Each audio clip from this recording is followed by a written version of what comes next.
आम जनों तक केंद्र और प्रदेश की योजनाओं को पहुंचाने और उनकी समस्याओं का निराकरण करने के लिए 3 दिवसीय जन कल्याणकारी शिविर की शुरुआत सोमवार को पाल्याकला स्थित नाग महाराज मंदिर पर शिविर लगाकर की गई। अध्यक्षता नगरपालिका अध्यक्षा संतोष ओपी गहलोत ने की। मुख्य अतिथि सांसद अनिल फिरोजिया, विधायक डॉक्टर तेज बहादुर सिंह चौहान, भाजपा जिलाध्यक्ष राजेश धाकड़, जिला राकेश यादव, भाजपा मंडल अध्यक्ष विजय पटेल, प्रकाश जैन, वार्ड पार्षद देव कुमार पटेल, पूर्व विधायक मनोज चावला, गोवर्धन परिहार, पार्षद अनिता मीणा, अनिल जोशी, विजय सिंह सिसोदिया, योगेश मीणा, हेमलता बागड़ी रहे। सीएमओ रवि गुप्ता ने अतिथियों का स्वागत किया। अतिथियों ने कहा कि प्रधानमंत्री के विकसित भारत 2047 के संकल्प के तहत शासन की विभिन्न योजनाओं का लाभ समाज के अंतिम व्यक्ति तक पहुंचाना सरकार की सर्वोच्च प्राथमिकता है। उन्होंने नागरिकों से योजनाओं का लाभ लेने, विकास कार्यों में सक्रिय सहभागिता निभाने का आह्वान किया। शिविर में प्रधानमंत्री आवास योजना, प्रधानमंत्री स्वनिधि योजना, पेंशन योजना, संबल योजना, कर्मकार मंडल योजना, समग्र आईडी, बीपीएल सेवा, स्वास्थ्य, महिला एवं बाल विकास, शिक्षा, पशुपालन, बिजली, खाद्य एवं नागरिक आपूर्ति विभाग सहित विभिन्न विभागों द्वारा पात्र हितग्राहियों को योजनाओं का लाभ प्रदान किया गया। प्राप्त आवेदनों और शिकायतों के त्वरित निराकरण की प्रक्रिया की गई। इस मौके पर महामंत्री दौलत राम प्रजापत, लखन गुर्जर, श्री राम शर्मा, जगदीश बागड़ी, दिनेश परिहार, सुबोध स्वामी, नरेंद्र कोठारी, अमित मीणा, कैलाश जटिया, सत्येंद्र सिंह चौहान, क्षितिश चौहान, अर्जुन खारोल, पवन भारती, सुनील आदि मौजूद थे। संचालन नगरपालिका उपाध्यक्ष सुभाष चंद्र शर्मा ने किया। तो मध्य प्रदेश में वार्ड क्रमांक पाल्या 21 एक ऐसा वार्ड है जहां पर सबसे ज्यादा प्रधानमंत्री आवास का लोगों को लाभ मिला है। लगभग यही लोगों को 600 प्रधानमंत्री आवास इस क्षेत्र में लाभ मिला है। और ये भी कहना चाहूंगा कि 300 से 400 पट्टे इस क्षेत्र में मिले हैं। चाहे सड़कों की बात करें, नगर पालिका अध्यक्ष जी के नेतृत्व में, माननीय विधायक जी के नेतृत्व में हमने 25 लाख का एक शेड भी यहाँ पर बनाया है। एक और शेड निर्माण का कार्य बेलछा रोड पर चल रहा है। यहाँ पर जो पाल्या कला का हमारा जो खाल है, दोनों ओर बाउंड्री वॉल यहाँ पर बन रही है। आने वाले समय में यहाँ पर गंदगी मुक्त हमारा जो क्षेत्र होने वाला है। यहाँ पर चाहे सड़कों की बात हो, नालियों की बात हो, लगातार विकास भारतीय जनता पार्टी के नेतृत्व में हो रहा है। आज हम सौभाग्यशाली है कि माननीय सांसद जी हमारे बीच में यहाँ पर बैठे हैं। एक छोटी सी डिमांड मेरी और है, यहाँ पर माननीय विधायक जी यहाँ पर बैठे हैं कि खाल के पास जो बाउंड्री बनी है, तो इधर वाली जो हमारी लाइन है पूरी, इस लाइन पर पट्टे नहीं मिले। और पट्टे इसलिए नहीं मिले कि इसको खाल की भूमि कहकर हमेशा छोड़ दिया जाता है। कुछ अधिकारी आए थे जिन्होंने पट्टे दे दिए, कुछ अधिकारी का ऐसा मानना है कि हम नहीं देंगे पट्टे। यहाँ पर माननीय विधायक जी पर यहाँ पर बैठे हैं, माननीय सांसद जी बैठे हैं। चूंकि पट्टे मिल जाएंगे, ज्यादा नहीं है, 10 से 15 मकान है और उनके पास में प्रधानमंत्री आवास बने हुए हैं। अगर पट्टे इन लोगों को मिल जाएंगे तो इनको प्रधानमंत्री आवास का लाभ मिल जाएगा। और जो मोदी जी का सपना है विकसित भारत का, उसमें आपका एक छोटा सा सहयोग हो जाएगा। हम सब सौभाग्यशाली है कि पाल्या में लगातार हमारे बड़े नेताओं का आशीर्वाद हमें मिलता है। अभी आप सबने देखा होगा कि हमारा जो शेड बना है चौधरी मोहल्ले में, माननीय विधायक जी के लिए एक बार जोरदार ताली बजा दें सभी। तो ऐसा शेड है वो कि जब भी कार्यक्रम होता है तो आसपास के लोग पूछते हैं कि यार कितने पैसे लगे यहाँ पर, 5,000 के 10,000। पर चूंकि सरकार का लक्ष्य रहता है कि हम कोई भी काम करते हैं जनता की सेवा के लिए करते हैं, जनता को समर्पण के लिए करते हैं। उस शानदार शेड के लिए मैं आज विधायक जी हमारे बीच में पधारे, उनका धन्यवाद दूंगा। माननीय सांसद जी भी उस बात के साक्षी है जब माननीय मुख्यमंत्री जी यहाँ पर आए थे, माननीय अनिल फिरोजिया जी जब चौक पर यहाँ पर कार्यक्रम था, माननीय मुख्यमंत्री जी, पूर्व मुख्यमंत्री जी 2 घंटे यहाँ पर रुके थे। उस समय पाल्या में पट्टे नहीं थे किसी के भी। तो माननीय सांसद जी ने उस समय कहा था कि नीचे बोल, जो भी यहाँ का काम है बोल, खड़ा होकर बोल। माननीय सांसद जी के लिए भी एक जोरदार आप ताली बजाएंगे यहाँ पर, क्योंकि नेता वही है, वही हमारा वरिष्ठ नेता है जो हमें मार्गदर्शन करते हैं हमें किस क्षेत्र में काम करना है। और हम सब सौभाग्यशाली भारतीय जनता पार्टी की सरकार है, माननीय मोदी जी के नेतृत्व में। ये कोई कल्पना नहीं कर सकता एक पाल्या जैसा छोटा सा गाँव जहाँ पर 600 प्रधानमंत्री आवास मिले हैं। हम सब सौभाग्यशाली है कि नरेंद्र मोदी जी के नेतृत्व में, डॉक्टर मोदी जी के नेतृत्व में लगातार हमारे क्षेत्र में विकास हो रहा है। तो हमारे देश में 12 साल माननीय प्रधानमंत्री जी के जो कार्यक्रम चल रहे हैं, जो लगातार माननीय प्रधानमंत्री जी विकास की ओर आगे बढ़ रहे हैं, गांव, गरीब, किसान, मजदूर सबका कल्याण करने के लिए संकल्प ले रहे हैं। इसी पावन अवसर पर हमारे बीच में सांसद जी हम सबको मार्गदर्शन करेंगे, माननीय विधायक जी भी हमको मार्गदर्शन करेंगे। इसलिए आप सब यहाँ प्रधानमंत्री जी के सफलतम 12 वर्ष अभी पूर्ण हुए और ये 12 वर्ष विश्वास के, विकास के और जन कल्याण के रहे।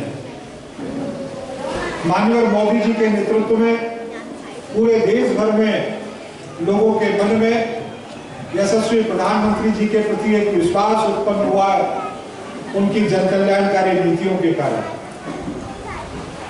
उन्होंने जिस रूप में भारत को सशक्त, समृद्ध और विकसित बनाने का काम किया, इस कारण से पूरे देश भर में उनके सफलतम 12 वर्षों को लेकर सरकार भी विभिन्न आयोजन और प्रयोजन के माध्यम से लोगों के बीच में उन जन कल्याणकारी योजनाओं को और अधिक सशक्ति के साथ पहुंचाने का काम कर रही है। पूरे मध्य प्रदेश भर में, पूरे देश में 15, 16 और 17 इन 3 दिनों में जन कल्याणकारी शिविरों का आयोजन किया जा रहा है। और इस शिविर में हिंदुस्तान की सरकार के, भारत सरकार के जन कल्याण के संदर्भ में जितनी भी योजनाएं चल रही है, अगर कोई पात्र हितग्राही है उसे योजना का लाभ मिलना चाहिए, और अगर नहीं मिल पा रहा है तो इन शिविरों के माध्यम से वो व्यक्ति भी उस योजना के साथ जुड़ सके, उसको इसका लाभ मिल सके, ये हेतु इन जन कल्याणकारी शिविरों का है। यहाँ पर स्वास्थ्य परीक्षण भी होगा, ये लाभ भी आप सभी लोगों को मिल पाएगा। और इसलिए नगर पालिका के माध्यम से आज यहाँ 21 नंबर वार्ड में इस शिविर का आयोजन किया गया है। अगर किसी के घर में बेटी का जन्म हुआ है लेकिन उसका लक्ष्मी लाडली के रूप में पंजीयन नहीं हो पाया, हमारे अपने मोहल्लों में यदि कोई 70 प्लस के व्यक्ति हैं, भले ही वो गरीबी रेखा के नीचे जीवन यापन नहीं करते, अगर उनका आयुष्मान कार्ड नहीं बन पाया है तो उनको आयुष्मान योजना के साथ जोड़ने का काम हो सकता है। अगर कोई 65 वर्ष के गरीब व्यक्ति हैं जिनके पास जमीन इत्यादि नहीं है, गरीबी में अपना जीवन यापन कर रहे हैं, अगर उनकी वृद्धावस्था पेंशन प्रारंभ नहीं हुई है तो वो योजना के साथ जुड़ सकते हैं। अगर हमारा कोई किसान साथी किसान सम्मान निधि से वंचित है तो वो योजना के साथ जुड़ सकते हैं। ऐसी तमाम योजनाएं, अगर कोई हमारा श्रमिक मजदूरी करता है, उसके पास अन्य कोई आय के स्रोत नहीं है लेकिन संबल में उसका नाम जुड़ा हुआ नहीं है, तो इस तरीके के कोई व्यक्ति, अर्थात मैंने आपको केवल एक दिशा बताने का काम किया। इस मोहल्ले के जितने भी हमारे सम्मानीय नागरिक और कार्यकर्ता साथी, हमारे भाई बहन यहाँ पर बैठे हुए हैं, मैं आप सब लोगों से निवेदन करना चाहता हूँ कि आपके पड़ोस में, आपके परिवार में यदि इस तरीके का कोई भी व्यक्ति है जो सरकार की किसी कल्याणकारी योजना से वंचित है लेकिन वास्तव में वो पात्र है, हो सकता है कोई दिव्यांगजन हो लेकिन उसका दिव्यांगता का प्रमाण पत्र नहीं बन पाया, उसकी आईडी नहीं बन पाई है, उसको पेंशन का लाभ नहीं मिल पा रहा, ऐसे किसी भी तरीके के हमारे वंचित भाई बहन अगर योजनाओं से दूर हैं तो उनको योजनाओं के साथ जोड़ने का इस शिविर के माध्यम से एक महत्वपूर्ण काम भारत सरकार के द्वारा किया जाने वाला है। ये कितने लोगों के पट्टे नहीं बने, बात बताओ।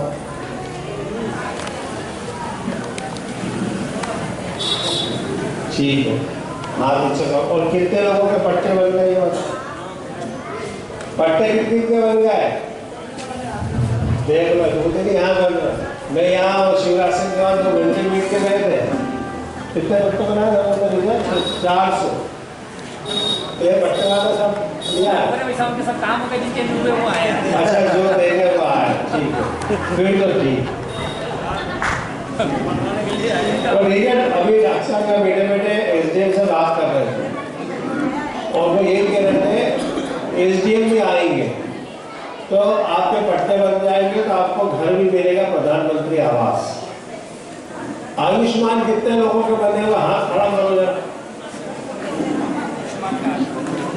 आयुष्मान कार्ड 5 लाख का इलाज वाला,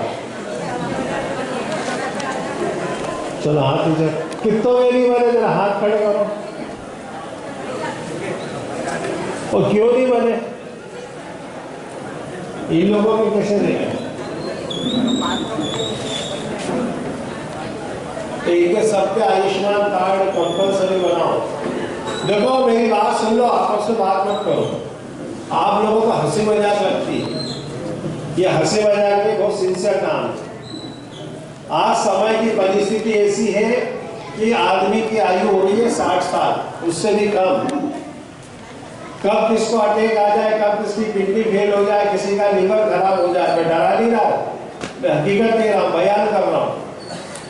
कब किसका एक्सीडेंट हो जाए, और हमको जब आंसू आ जाते हैं जनप्रतिनिधियों को कि कोई गरीब आदमी हमारे ऑफिस के बाहर आके खड़ा होकर होता है कि मेरी मदद कर दो, हम सोचते हैं इसकी मदद कैसे करें, आयुष्मान कार्ड है, बोले नहीं है, संबल योजना का कार्ड है, बोले नहीं है,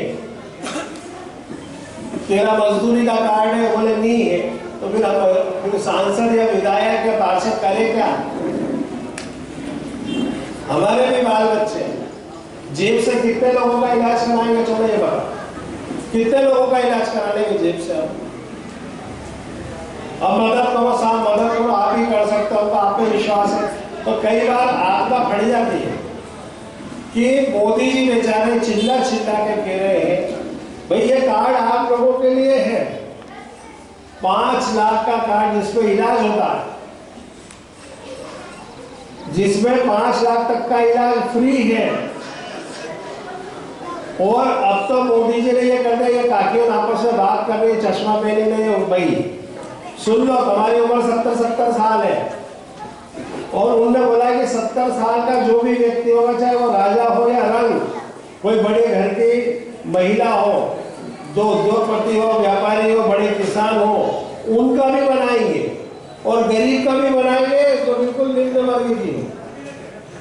क्यों? क्योंकि आजकल बच्चों का भी भरोसा नहीं है, इलाज ही नहीं करा डॉक्टर नौकरी का, पैसा समेट लेना, इलाज ही नहीं करा कि गवर्नर का 75 की तो नहीं है, तय कर लो, काका जी ने ये करी है। पर मोदी जी ने आप लोगों की चिंता करी है कि 75 साल के भी हो, 70 साल के भी हो, पर कभी भगवान न करे कोई बीमारी आ जाए तो उसका इलाज भी आपको मोदी जी 5 लाख रुपए तक का इलाज करा रहे हैं। और ये एक बार नहीं करा रहे, भगवान न करे किसी को कभी कैंसर हो जाए, किसी को किडनी फेल हो गई, तो वो लंबा इलाज चलता। तो एक साल में अगर 5 लाख रुपए खर्च हो गए, तो दूसरे साल फिर डल जाएंगे 5 लाख, तीसरे साल फिर डल जाएंगे 5 लाख, मतलब डलते ही रहेंगे वो। अगर भगवान न करे किसी के घर में एक की जगह 2 बीमार हो गए, तब भी उस आयुष्मान कार्ड से उनका इलाज हो जाए। अब आप लोग इतने लापरवाह में, आप अधिकारियों से भी कह रहा कि आप लोगों को इनका अनिवार्य रूप से आयुष्मान कार्ड बनाओ, और ये समझ आप बिल्कुल गलत समझना मत कि साहब नेताजी आ गए, बड़े बड़े लंबे लंबे कुर्ते पहन के भाषण देने नहीं आए। मैं आपको हकीकत से वाकिफ करने आया हूँ। ये सुविधा देखो, समय का कोई भरोसा नहीं है। हमारे जिला के महामंत्री हैं राकेश, हमारे बीच में हमारी